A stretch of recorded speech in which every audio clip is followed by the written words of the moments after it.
I have a question for you.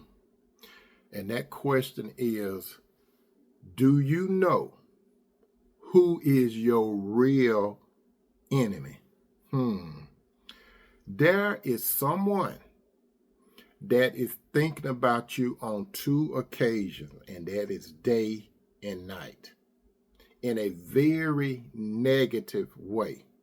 And that person is watching you very, very, very close. As it is written in the book of Matthew chapter 10:36, and Jesus made this statement, your enemies will be right in your own household. But we're not going to stop right there.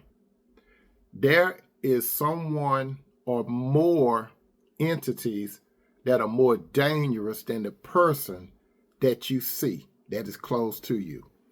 And these entities are patiently waiting for you to open the door, or to say it differently, the door to your life.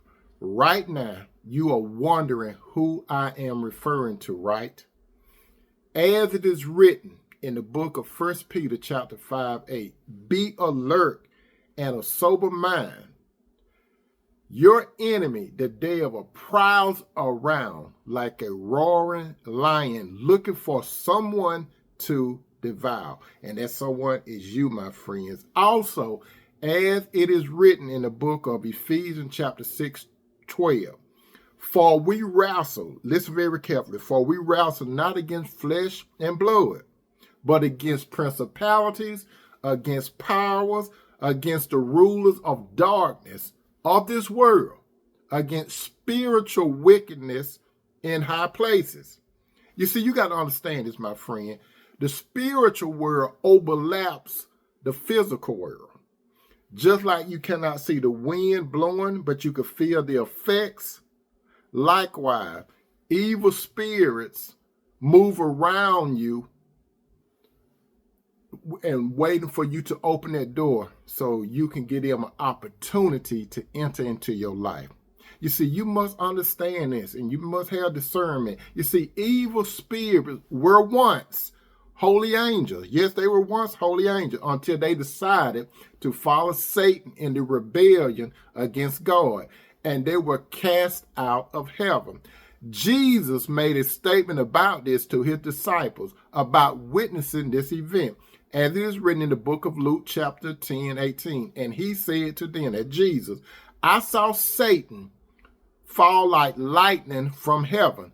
Jesus, my friend, was involved in casting out evil spirits. As a matter of fact, 55 times, but only 5 were listed in detail. For example, here are the 5 in details, and you have to do your research, but I'm going to give it to you free of charge. Mark, that's chapter 16:17. Matthew chapter 10:1. Luke chapter 10, verse 17 through 9. 17 through 19. Matthew 18 through 16. And Mark chapter 9, 25 through 27. You, my friend, can do your research.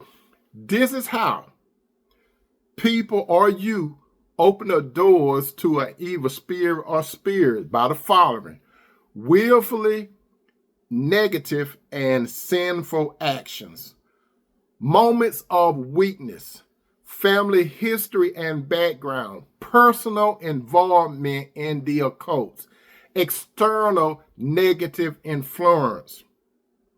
For example, are you aware, my friend, that Satan entered into Judas, the one that betrayed Jesus, twice? Yes, he entered into Judas twice.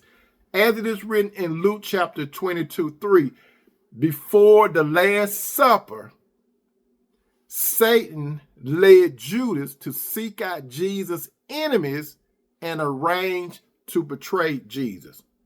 And in John 13:27, after Jesus had given him a morsel of bread during the Last Supper, Satan entered into Judas again. You see, Satan wants to steal, kill, and destroy. But his main goal is to influence you to disobey and not to have fellowship with God through his son, Jesus the Christ. You see, Satan's game is bigger than you think. But you, my friend, you can overcome an evil spirit. As it is written in the book of James, chapter 4:7, submit yourselves then to God, resist the devil, and he will flee from you. Remember this, believe this, say la vie, and amen.